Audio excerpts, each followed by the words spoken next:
ጉንጉን ደራሲ ኃይለ መለኮት መዋዕል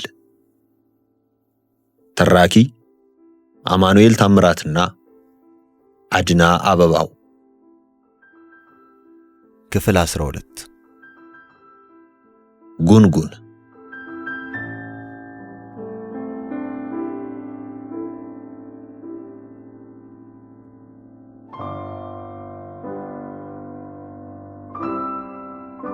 ወይዘሮ ደጅጥኑ ከታላቁ ቤተ መንግስት በስተ ምስራቅ ረባዳው ቦታ ላይ ከተሰራው ከእናታቸው አጎት ግቢ ውስጥ አንድ ሰፊ ባለጓዳ ክፍል ተሰጥቷቸው ደህና ተቀምጠዋል። በአጎትነት ስም የሚጠሯቸው አቶ ወርቅነህ ደመቀም ከንጉሱ በስጦታ ከመኳንንትና ሹማምንቱ በመማለጃና በልመና ሰፊ የከተማ ቦታና የገጠር መሬት ይዘው ጥሪት ያበጁና ቋሚ ንብረት ያደራጁ የታወቁ የጽሕፈት ሚኒስቴር ሁለተኛ መዝገብ ቤት ዳይሬክተር ናቸው።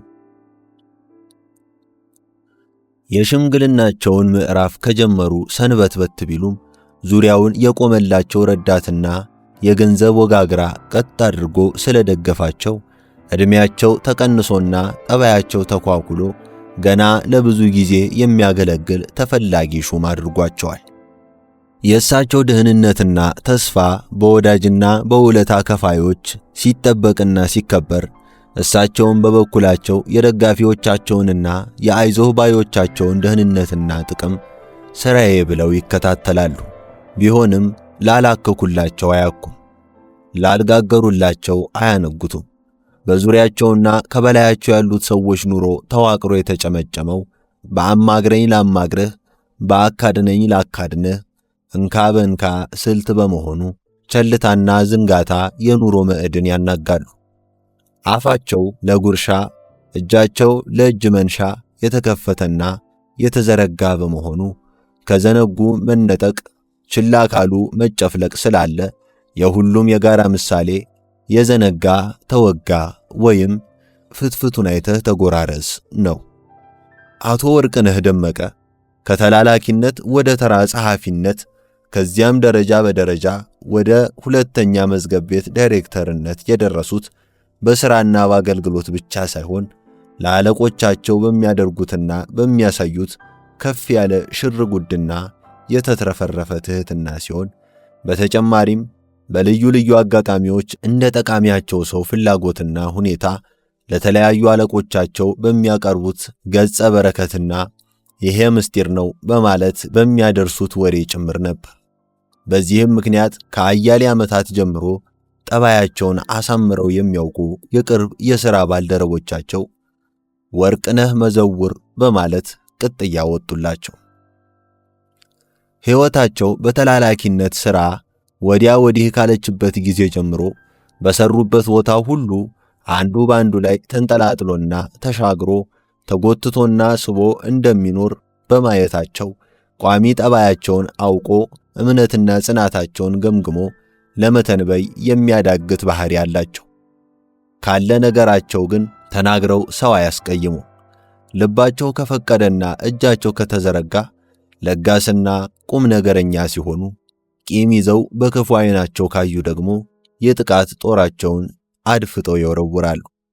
በሥራቸውና በጠጋጠጋቸው ምክንያት የተነሳ ለም ከጠፍ የመንግሥት መሬት ያለበትን ሹመት የሚገኝበትንና የታጨለትን የደሞዝ እድገት የሚሰጥበትን የየትኛው ክፍል ባለስልጣን በምን አይነት ጉዳይ እንደሚያግዝ በመንገርና በማማከር እንደምንም ጠቅሞ መጠቀም ልማዳቸው ነው።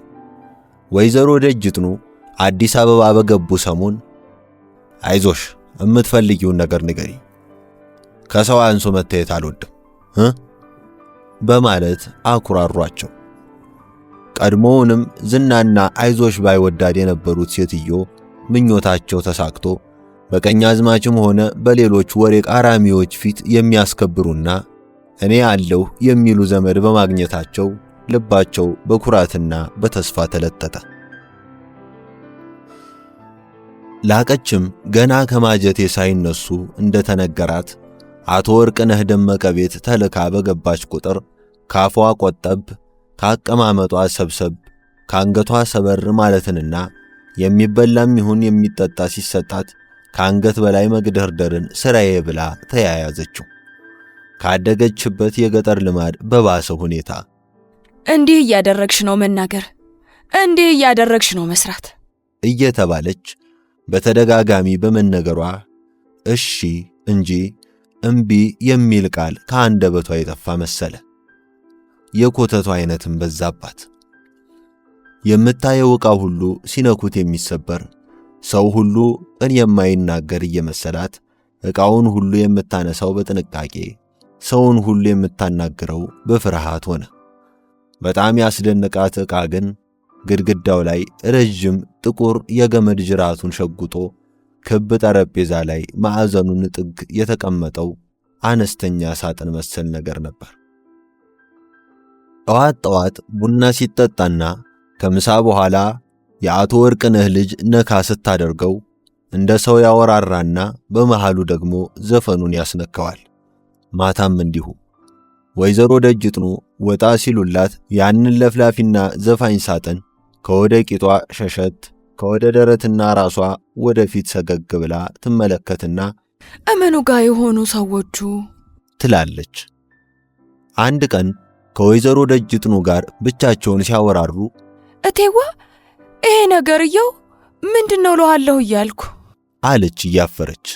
የቱ አሉ አካባቢውን እየቃኙ። ያ ጠረጴዛው ላይ ሆኖ የሚዘፍነው አለች በጣቷ እያሳየች። ያ ጠረጴዛው ላይ ያለው አሉ እየሳቁ። አውድ አለች ስለተሳቀባት አፍራ። ነካካሽው እንዴ አሉ ኮስተር ብለው። ኧረ ምን ቅብጥ አርጎኝ።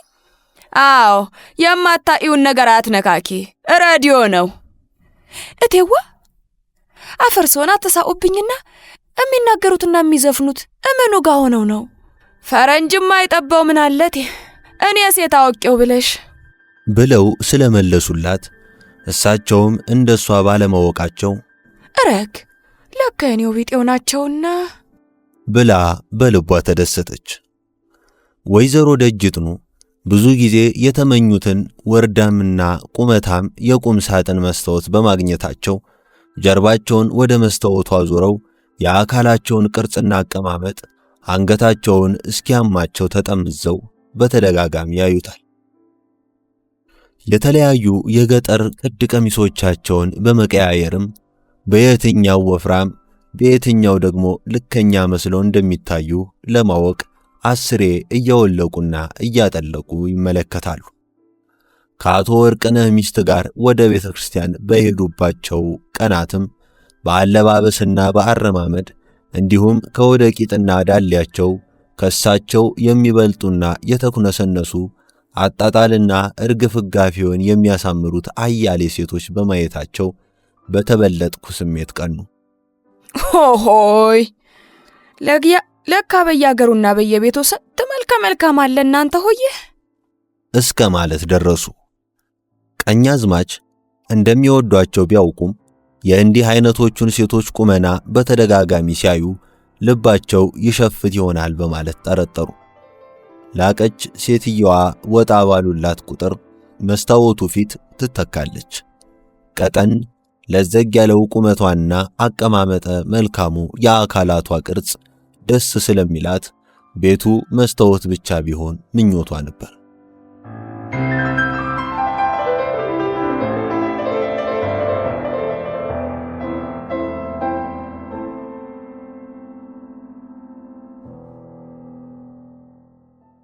ቀኛዝማች እሁድ ረፋዱ ላይ ወይዘሮ ደጅጥኑን ሊጠይቁ በሄዱ ጊዜ አቶ ወርቅነህ ጥሩ አቀባበልና የመስተንግዶ ግብዣ አደረጉላቸው። ከጥቂት ጭውውት በኋላ ቀኛዝማችና ሴትየዋ ወደ ማረፊያቸው ሄዱ። ተነፋፍቀዋል። መኝታ ቤት ውስጥ ገብተው በመጀመሪያ ስለየራሳቸው ከዚያም በምንዳዬ ላይ ስለደረሰው አደጋ ባጭሩ አወሩ። ሰውየው አፋቸው እያወራ እጃቸው ይዳብሳል። የሴትየዋን ጣቶች ክንድ ጠፍጠፍ ብሎ አሮጌው ሶፋ ላይ የተጋደመውን ጭን እያሻሹ ስሜታቸውን ቀሰቀሱ። ሴትየዋም ነዝሯቸው ውስጣቸው ወከክ አለ። ወዲያው የመኝታ ቤቱን በር በዝግታ መለስ አድርገው አንጀታቸውን አራሱ። ረዘም ካለ ሰመመናም ቆይታ በኋላ በረድረድ ባለ ስሜት ወሬ ጀመሩ።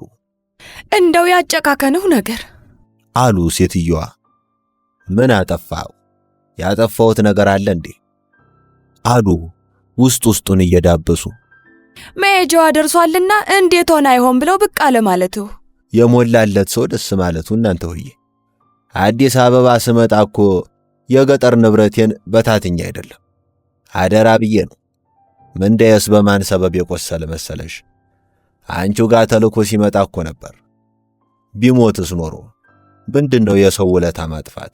የእሱንማ ሰምቼ አዘንኩ። ከዚያ በፊቱን ማለቴ ነው። ከዚያ በፊትማ ይህን በዚህ አርጉት ይህን በዚህ አርጉት ስል ኡቴ ማባቱ እንዳይነካው ያደራው ጋጋታ ደግሞ ምን እንዳይመጣ ነው። ቢሆንም እንኳን ከዘመድና ከባዳ ከገዛ ልጆችሽም መሃል ታማኙን ትመርጫለሽ። ሁሉም እኩል አደራ ይባል። ስንት አላቴና ስንት ቀስፋት አለ መሰለሽ።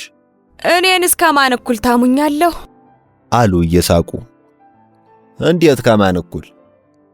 አሉ ግራ ገብቷቸው። እንደነም እንዳይ ነው ይኸውላችሁ ስታሽቆለቁል። አንቺ ይህን ምን አጠያየቀሽ?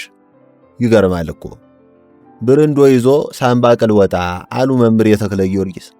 እኔን ዋናውን ይዘሽ አደራ ጋ ምን ወሰደሽ? ምን እንደምን ለመስማት ነው ብለው ሳቁ።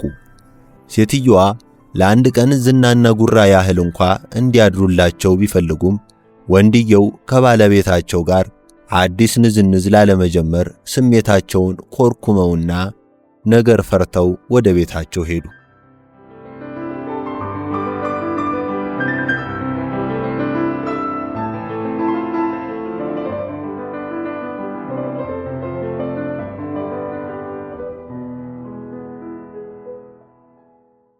ምንዳዬ የቆሰለ ግራ ክንዱን አንገቱ ላይ ባጠለቀው የነጠላ ትልታይ ደግፎ እንጀራ ሲበላ ልኬለሽ አልጋው ጠርዝ ላይ ተቀምጣ አበላሉን እያየች ታጎርሰዋለች። በይ እንጂ ልኬ አለያኔ መተዌ ነው። እየበላሁ አይደል? እኔ እኮ ስሰራም ጎረስ እያረኩ ነበር። ደሞ የት ሆነሽ ነው የበላሽው? ሌላ የመብሊያ ሰርፋ ያለሽ ይመስል። እኔ ልሙት አላየኝም ስበላ ነበር።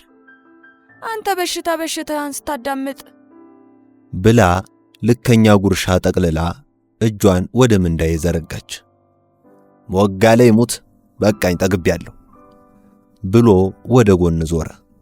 ወዲያው ፊቱን መለስ ከማድረጉ በልሄው ስለማላ ቀምሽልሃለሁ ብላ ከጉርሻዋ አናት ላይ በፊት ጥርሶቿ በጥቃ ቀምሳ አፉ ስር ደቀነችለት። ፈገግ ብሎ ስለጎረሰ ደስ አላት። እንደገና በእንቢታ የማያስመልስ ስም ስታሰላስል የገዛ ስሟን አገኘች። ዳግመኛ አልመጣብህም ይችን ብቻ በልክ እየሞት ብላ ፋታ ሳትሰጥ አጎረሰችው። አይ አንቺ እስካሁን የት ተደብቀሽ ነበር ብሎ ሳቀ። ልኬለሽ የሞከከውን ስጋ እየመረጠች ስትሰጠውና ለራሷም ስትበላላ ቆይታ እቺን ብቻ አፈርስሁን አለችው አዘናግታ።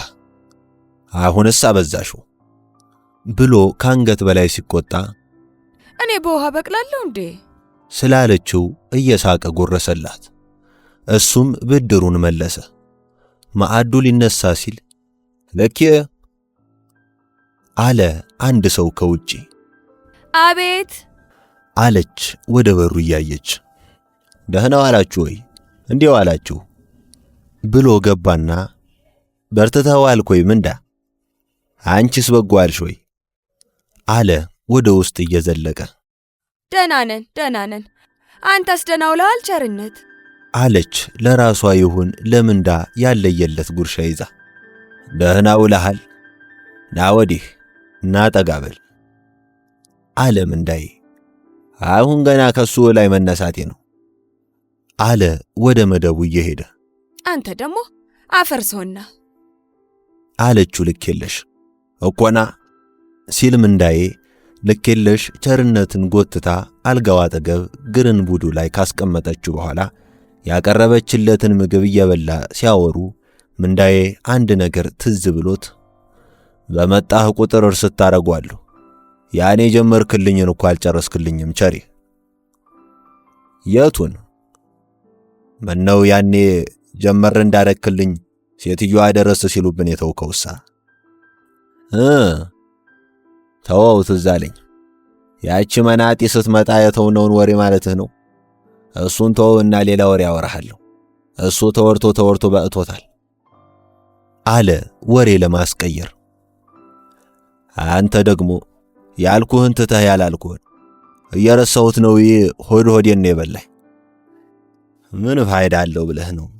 ከሆነም ሌላ ቀን አጫውትሃለሁ ስታገግም። የሚያስለቅስ ይነግሩህና ሲሳሳቁ ያድራሉ አሉኝ አባ ተክሌ። ምን እንዳልሆን ብለህ ነው?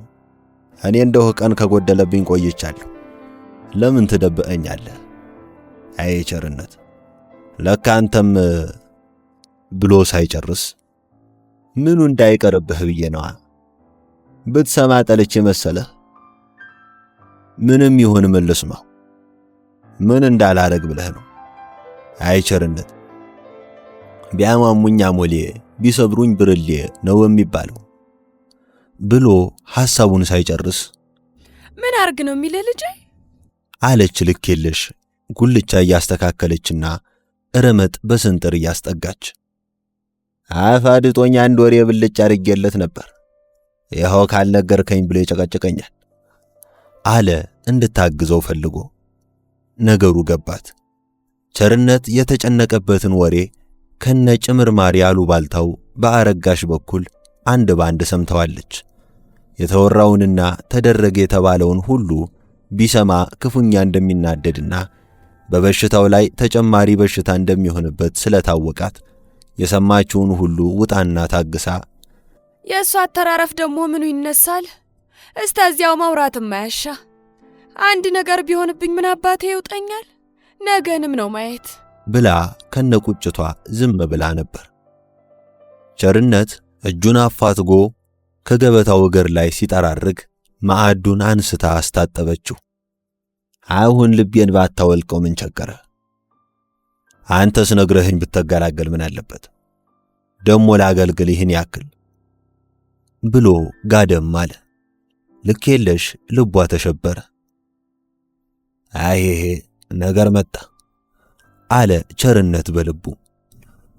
አውጥቶና አውርዶ አንድ ጥሩ ብልሃት በማግኘቱ ደስ አለው። መንገሩንስ እነግርሃለሁ ግን ትምልልኝ እንደው ነው አለው ሲፈራ ሲችር። እንዴት ነው ማለው ይሄ ነገር? ስለምን ነው መማሌ? ለሰው እንዳላወራ ነው ወይስ ነገሩ ነገር አለበት? አለ በመጠራጠርም በመገረምም እየሳቀ። አይደለም፣ እሱንም ለማን ትነግረዋለህ? እኔንም ልኬንም ደስ እንዲለን ብዬ ነው። እሷንም ቢሆን አንጀቷ ገብቶ ያንጠበጥባታል ብሎ ሳይታወቀው ሐሳቡን አጉልቶ ለቀቀው። አያንተ ነገር ደሞ ዛሬስ ብለህ ለወሬ ታስምለኝ። እኔ ደሞ አልተው፣ ሰውነቴ ነግሮኛል። በልበማን ልማልልህ? ልኬለሽ ድንገት አሻጋሪ ይሙት ብለህ ማልለት ብላ ጣልቃ ገባች። የማን ነው አሻጋሪ? እሱ የተገኘው ትላንትና። ይህን ያክል የሚያስጨንቃችሁ ተሆነ ለምን ባንቺ በዋናይቱ አልምልለት? አለ በድንገት ነገሩ አጓግቶት። ይህማ ጥሩ፣ እኔም በሆን ደስ ይለኛል አለ ቸርነት እየፈገገ። እንግዲያውማ ይኸው ልኬለሽ ትሙት ብሎ ማለ። ቸርነትና ልኬለሽ ትክዝ ብለው ተያዩ። ስለ አገልግሉ ገንዳ ውሃ መገኘትና ስለ እናረጋሽ መጠየቅ እንዲሁም አፈሳ እንዴት ተውሶ እንደወሰደው ጭምር ያየና የሰማውን ነገረው። ለዚህች ኖራል ያን ያክል የተጨነቀው? አይ አንተ ምን ነው እኔን ሆነህ ባየኸው? እኔ እኮ ለምጄዋለሁ። አልሆነ ቦታ ጠበቀው ሲተኩሱብኝ ስንቱን ጠርጥሬያለሁ። ዞናም ባያለሁ አንድ ጊዜም ሁለቴ ፈጣሪ አምላክ ከልሎኛል። ስንትና ስንት ነገር ማጫውቻለሁ። አንተ ብቻ ተንኮል አታስብ፣ በሰው ላይ ነገር አትስራ። አንድ አምላክ የሰጠህን ማንም አይነካብህም። ብቻህንም ብትሆን እውነቱን ከሰራህ ደመኛ ሁሉ እግርህ ስር ይለሸለሻል። ጥላህ የሚቀለውና በጠላትህ እጅ ላይ የምትወድቀው ዙልመኛ ስትሆንና ለሰው ሐቅ ስትሻል። ዋ የምር አይምሰልህ። እንዲህ ሆነን አንድ ጋር ይህች ቀን ታልፋለች ብሎ ራሱን ነቀነቀና ከንፈሩን ነከሰ። ምን ነው ሙች ብለህ ምን ነው አልናደድም ስትል ምንዳ አለች ልክ የለሽ እንባዋ እየመጣ።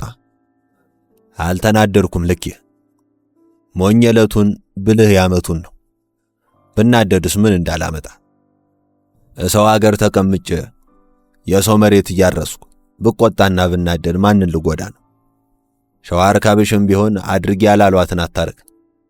ተዋልት ደሪ ይህች ነገር ተደባ አትቀርም። ያን ሽንታማ ሞተ ቢስ ግን ሱሪውን በጭንቅላቱ ባላስወልቀው እኔም እንዳይደለሁ ምን ያረጋል? የዘነጋ ተወጋ አሉ። በሉ እንዳትሰጉ ምየላችሁ የለ እኔም አልሰማው እናንተም አልነገራችሁኝ ብሎ ጋቢውን አጣፍቶ ካልጋው ላይ ወረደና መደብ ላይ ተቀመጠ። አሄሄ ይህች ሁላ ዘዴ ነች። እኔ ያንተን ልብ አጣኋትና ነው። ወደ ሰፊ ነህ ብዬ አፌን ስቀድ የነገርኩህ እንድትበሳጭ አልነበረም። እንዲህ መሆንህን ባውቅማ እንዳለ ምን ነው ቸርነት?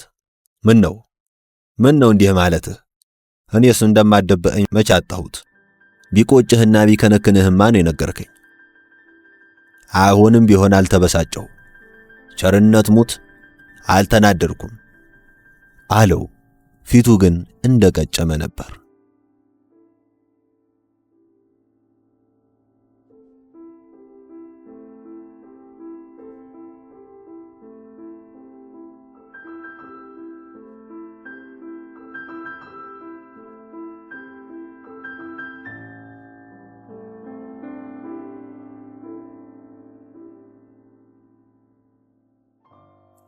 ቀኛዝማች በላይነህ ታፈሰ ጥቅምት ወር አጋማሽ ላይ አዲስ አበባ ከደረሱ ጀምሮ ስለ ሕግ መምሪያና መወሰኛ ምክር ቤቶች አሰራርና ስለ መምሪያው ፕሬዝዳንትነትና ስለ አቃቤ ጉባኤው ስልጣን የሚገለጸውን ውስጥ ደንብ ጨርሰው የ1957ቱን ዜና ፓርላማ ሲያነቡ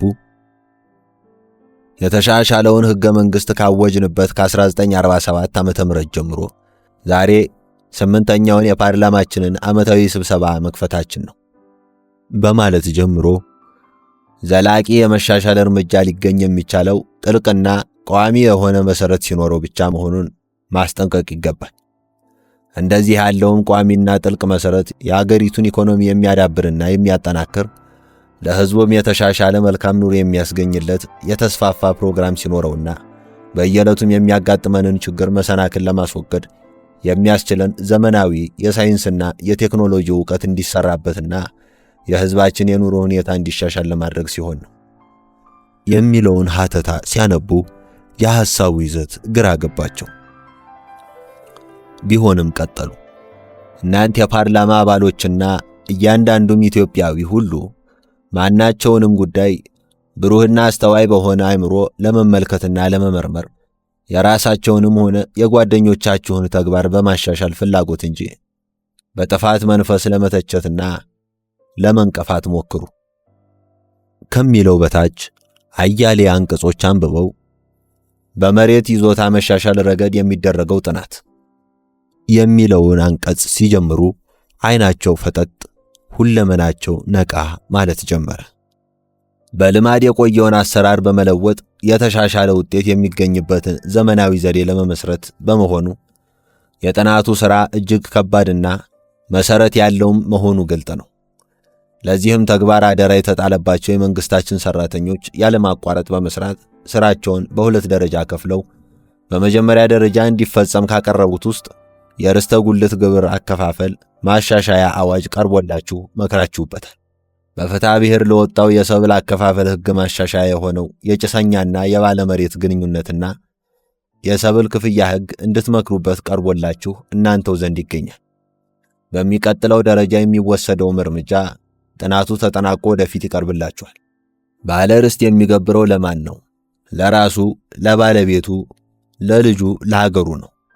ባለ ርስት በትጋት መስራት አለበት የሚለውን እንዳነበቡ መንፈሳቸው ረክቶ ፊታቸው ፈካ። ከዚያ ቀጥሎ የነበረውን ጽሑፍ ደስ ብሏቸው ቢያነቡትም አልገባቸውም። ቀኛዝማች እጅግ በጣም የጓጉለትና በሕይወታቸው ዘመን እንደ መጀመሪያ ታላቅ ዕለት የቆጠሩት ኅዳር 3 ቀን 4 ሰዓት ተኩል ላይ በቃለ መሐላ ተጀመረ። ከዚያም ልክ እኩለ ቀን ላይ ታላቁ ቤተ መንግሥት ውስጥ ከሦስተኛ ጊዜ ተመራጮች ጋር ንጉሡ ዘንድ ቀርበው እጅ ሲነሱ በተሰማቸው ኩራትና ራሳቸውም ጨማምረውና አሰማምረው በፈጠሩት አድናቆት ተደስተው ዋሉ። ደስታቸውን ሳይጨርሱና ጋዜጣውን አንብበው ሳይጠግቡት ኅዳር 7 ቀን ደረሰ። አዲስ አበባ ከታላቁ ቤተ መንግሥት በስተ ሰሜን 4 ኪሎ ሰፈር የሚገኘው የኢትዮጵያ ምክር ቤት ሕንፃ የሰዓት ደውል ቤቱን እንደ ወፍራም ምርኩዝ እጎኑ ተክሎ እንደ ወርዳም ትልቅ ቁም ሳጥን ተጋድሟል። ከልዩ ልዩ አቅጣጫ የሚጎርፈው የከተማው ሕዝብ ከምክር ቤቱ በስተ ደቡብ ካለው ሕገ መንግሥት አደባባይና በስተ ምዕራቡ ካለው መንታ ጎዳና ላይ እንደ ጥምቀተ ባህር ይተራመስበታል። ከምክር ቤቱ ውጪ ባሉት መንገዶች ላይ መሳሪያ ያነገቱ ወታደሮችና ተዘዋዋሪ ፖሊሶች በቁጣና በለዘብታ በግልምጫና በፈገግታ ሕዝቡ የመንገዱን ዳርና ዳር ይዞ እንዲቆምና እንዲሄድ ወይም በያለበት ሥርዓት እንዲጠብቅ እያዘዙ ያስተናብሩታል። ሽማግሌና ባልቴት፣ ጎረምሳና ኮረዳ፣ ልጆችና ጎልማሶች ይሰበሰባሉ። ልዩ ልዩ ከረሜላ፣ የሸንኮራ አገዳ፣ የአረን ቻታና ሌላ ሌላ ነጋዴዎችና ሱቅ በደረቴዎች በሕዝቡ መሃል እየተዘዋወሩ ይነግዳሉ።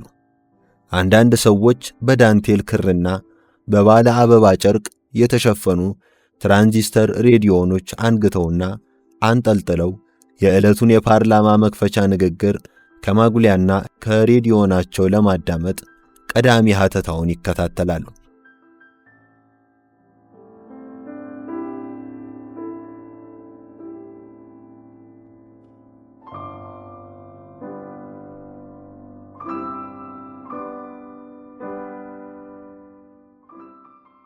ትርምሱ እየበዛና ግፊያው እያየለ ወደ መንገዱ ዳር ሲጠጋ ወታደሮቹ በቁጣም በዱላም ይከላከላሉ። ከወዲያ ወዲህ የሚዘዋወሩት ፈረሰኛ ፖሊሶች ሕዝቡን በፈረስ ኮቴና ዱላ እያስፈራሩ ከመንገዱ ገለል ያደርጉታል።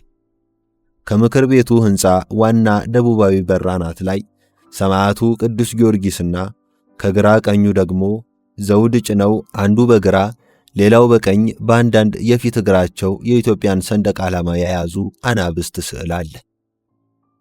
በዚያው ትይዩ ከግዙፉ ባለ ሁለት ተካፋች የብረት በር ግራና ቀኝ በአራት ማዕዘን ቅርጽ የጥርብ ድንጋይ አምድ አናት ላይ ፊታቸውን ወደ ምስራቅና ምዕራብ አዙረው የተገለጠ መጽሐፍ የያዙ የሁለት ባለ ክንፍ አናብስት ሐውልት ይገኛል።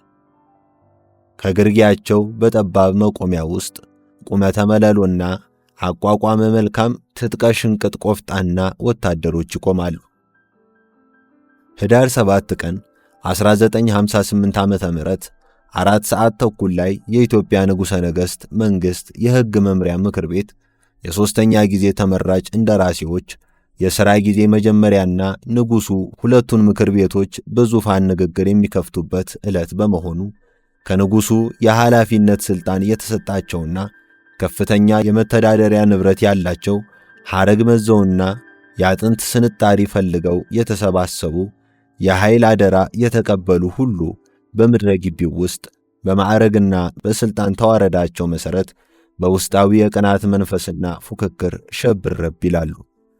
በሰልፈኛውና በተመልካቹ ሕዝብ መካከል በተለያየ የአለባበስ ሁናቴና የኑሮ ደረጃ አቀራረብ እንደ ጥሬ የተዘሩት ነጭ ለባሾች ደግሞ አምተው እያናገሩ፣ አሽሟጠው እያሳደቡ፣ ወሽክተው እየነካኩ ወይም አሞግሰው እያስሞገሱ እንደ ንግሰው እየተቅበዘበዙና እንደ ኤሊ እየተንቆረሰሱ ይዘዋወራሉ።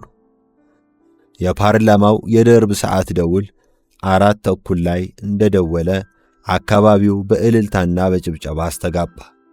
ግፊያና ጫጫታ በዛ። የሁሉም ዓይን ወደ ቤተ መንግሥቱ ሰሜናዊ ዋና በርና ወደ መንታው ጎዳና አተኮረ።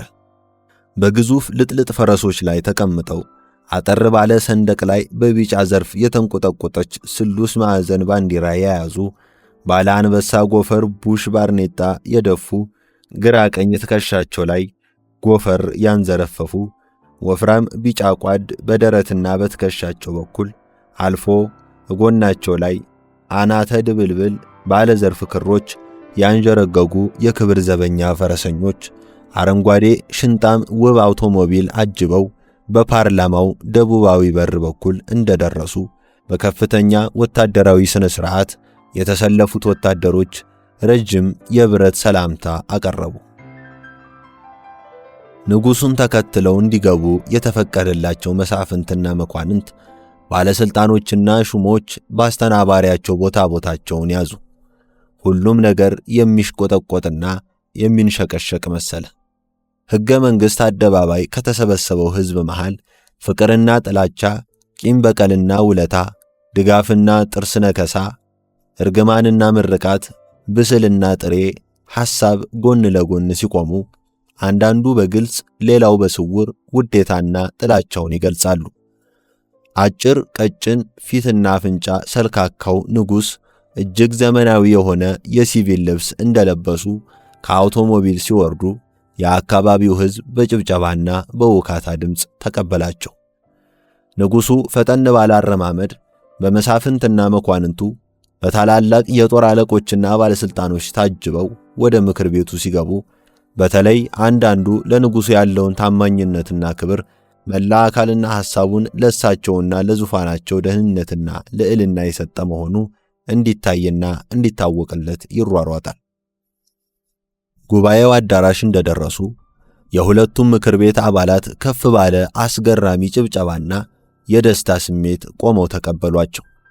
አብዛኛዎቹ የዘውዱ ሕልውና ጠባቂዎችና በዙፋኑ ዙሪያ የተማገሩ የበረከቱ ተቋዳሾች ሲሆኑ የስዩመ እግዚአብሔርና የዘላለማዊነቱም መስካሪና ወዳሽ አውታርና ካስማዎች ናቸው። ንጉሡ ከመማክርቱ ፊት ለፊት ከፍ ካለ መድረክ ላይ መደገፊያው ረዘም ብሎ ከላይ መስቀል ባጎለለ ዘውድና ከግርጌው ሰማዕቱ ጊዮርጊስ ከግራ ከቀኝ ሰይፍ በያዙ መላእክትና በፍትሐ አርማ ታጅቦ በዳዊት ኮከብ ቅርጽ ካሸበረቀው መንበረ ዙፋናቸው ላይ ሲቀመጡ ሁሉም ነገር ጸጥ እረጭ አለ። ንጉሡ መደብ ጠርዝ ላይ እንደሚቀመጥ ልጅ ዙፋኑ ጫፍ ላይ ሲቀመጡ በአዳራሹ ውስጥ የነበሩት ዓይኖች ሁሉ ወደ እሳቸው አተኮሩ።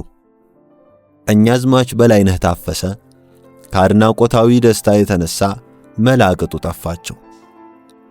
አንዳንድ ጊዜማ እንደ ሞኝ አፋቸውን ከፍተው ሲመለከቱ ዓይናቸው ይፈዝና እንቅልፍ የከበዳቸው ይመስሉ ነበር።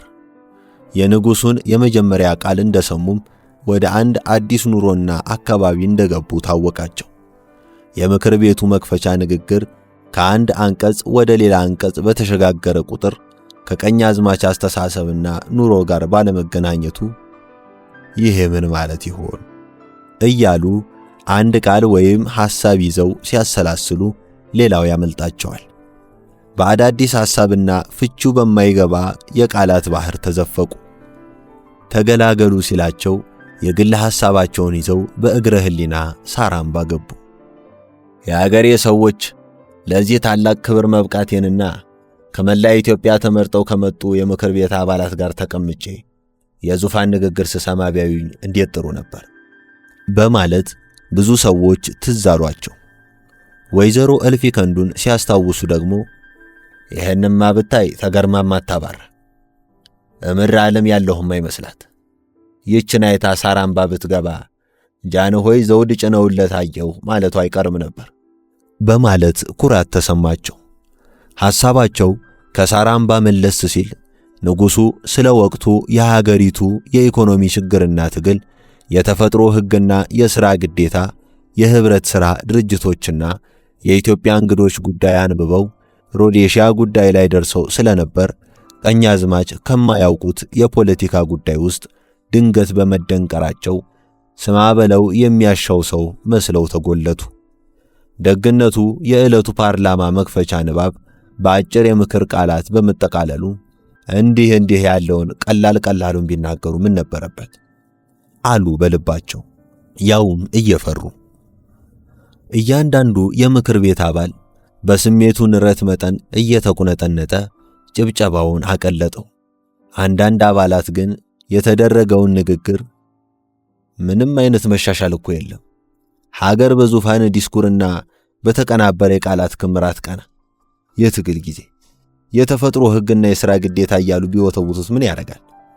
እዚህ የተሰበሰበው ሁሉ የሚገጥ እንጂ የሚሰራ አይደል በማለት የተደረገውን ንግግር በልባቸው ነቀፉ።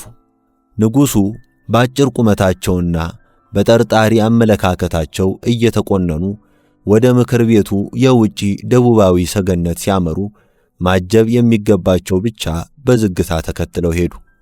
ሕዝቡ አንጋጦ እያየ እልልታና ጭብጨባውን አቀለጠው። ንጉሡ ለዓመት ታህል አንገታቸውን ስብር ቀና፣ ቀኝ እጃቸውን ወለብለብ፣ ጥርስ ሳይገልጡ ፈገግ እያሉ አሽቆልቁለው ተመለከቱ።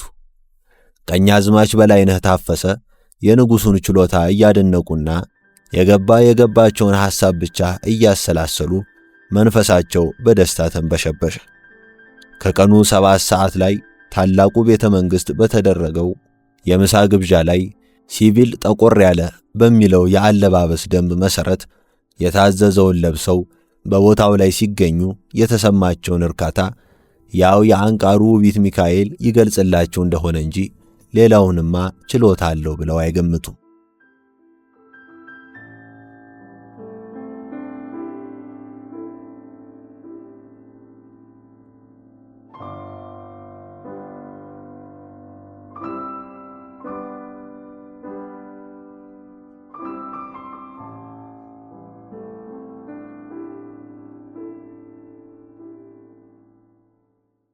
ቀኛዝማች በላይነህ አዲስ አበባ ከቅድስት ማርያም ቤተክርስቲያን ወደ አፍንጮ በር በሚያዘልቀው መንገድና ከራስ መኮንን ምንጭ በላይ 70 ደረጃን ወጥቶ ወደ ቀኝ ጥፍ ሲሉ ካሉት ትላልቅ ባለሰፊ ግቢ ቤቶች መካከል መለስተኛ ግቢ ያለውን ቤት ቀደም ሲል በዘመድ በኩል ተከራይቶ ስለነበር የቆየ የከተማ ነዋሪ እንጂ አዲስ መጥ የገጠር ሰው አልመሰሉ።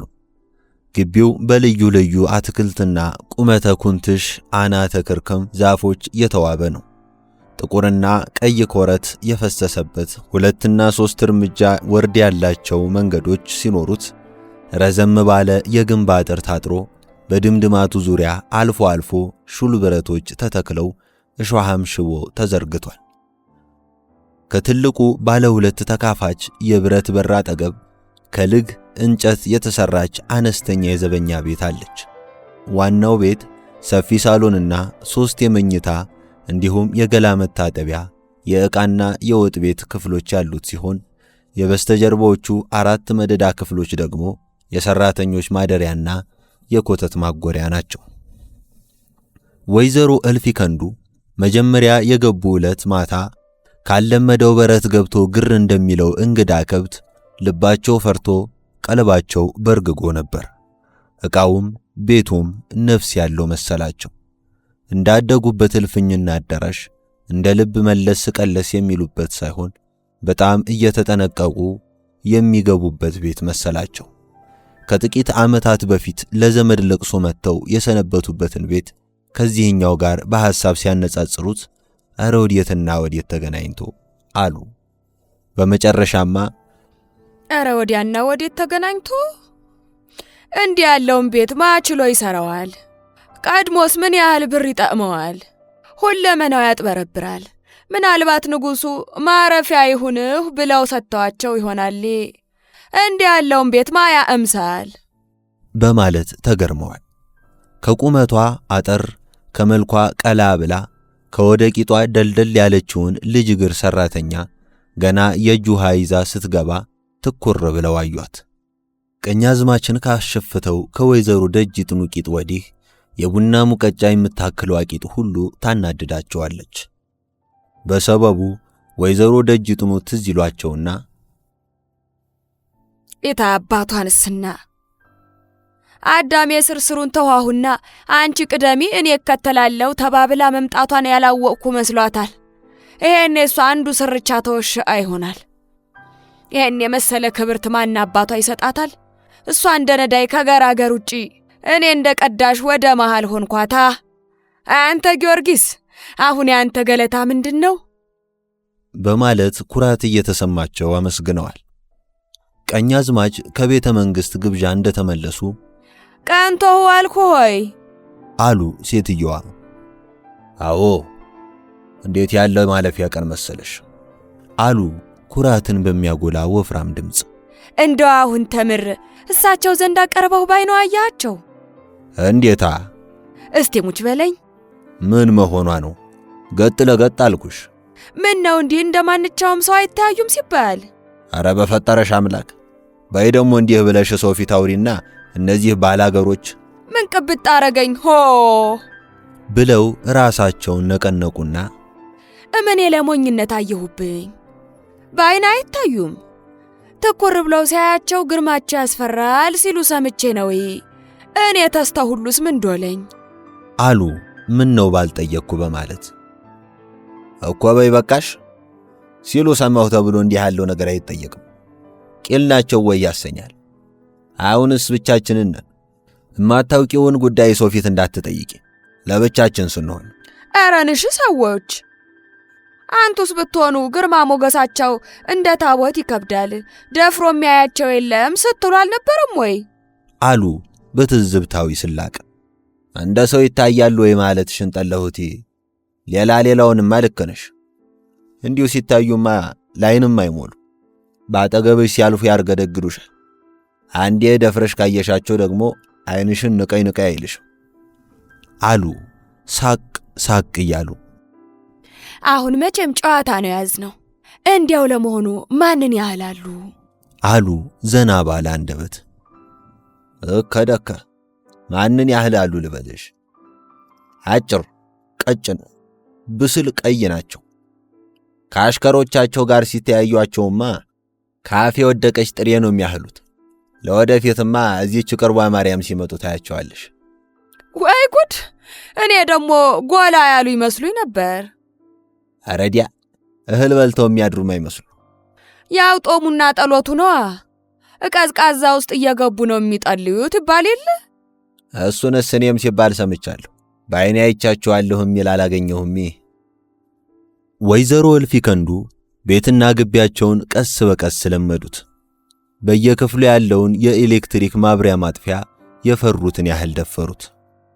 አሁን እዚህ ላይ ሰው ተቀምጦ በማለት 2-3 ቀን ያዘኑለትን የሽንት ቤት መጸዳጃም ተጠቀሙበት። በተለይ የገላ መታጠቢያውን ገንዳ ወደዱት። ከሩቅ የሚታዩ መኪናዎች እስከሚያልፉ ቆሞ መጠበቅና መፍራታቸውም እያደር ቀረ። ከኋላ አደርም አንዳንድ የሀገራቸው ሰዎች ለቀኛዝማች ክብር በሚያደርጉት የመስተንግዶ ግብዣ ላይ እየተገኙ ከብዙ ሰዎች ጋር በመተዋወቃቸው ሲሰማቸው የነበረው የባይተዋርነት ስሜት በመጠኑ ተቃለለ። አእምሮአቸው የሚበጠበጠው ምንዳዬና አፈሳ በዓይነ ሕሊና ሲታዩአቸው ነበር። አፈሳ ትዝ ሲላቸውማ አይንቁ ንቀት ይንቁትና ከሰው ጋር የተዋዋልኩ መስሎኝ መለመላዬን ልቀር ነበር። አበስ ገበርኩ ጌታዬ፣ ይሄን የስሜ ብዛቱ በማለት ያሳቅሉታል። ወደ ምንዳዬ መለስ ሲሉ ደግሞ ደማቸው ይፈላና ምነው አብሮ በመጣና ይህን የመሰለ ክብርትና ማይረጌን ባየው። ይሄ አነክናኪ የጦም ዕቃ እንዲያው ተወዲያ ወዲህ እያለት ያበግነኝ እንደከረማት ተራውን ይበግን ነበር።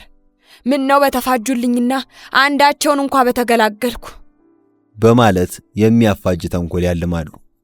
ቀኛዝማች ከሰኞ እስከ ዓርብ መሐሪና ይቅር ባይ የሆንክ አምላካችን እግዚአብሔር ሆይ የዛሬውን ስብሰባችንን የተባረከ አድርግልን በማለት ለኢትዮጵያ አንድነትና ነጻነት ለንጉሱና ለቤተሰባቸው ረጅም ዕድሜ በመለመን ከስህተትም ጠብቀን ቸር ይቅር ባይ ነህና አሜን በማለት በ4 ሰዓት ጸሎት የሚጀመሩን ስብሰባ ወደዱት።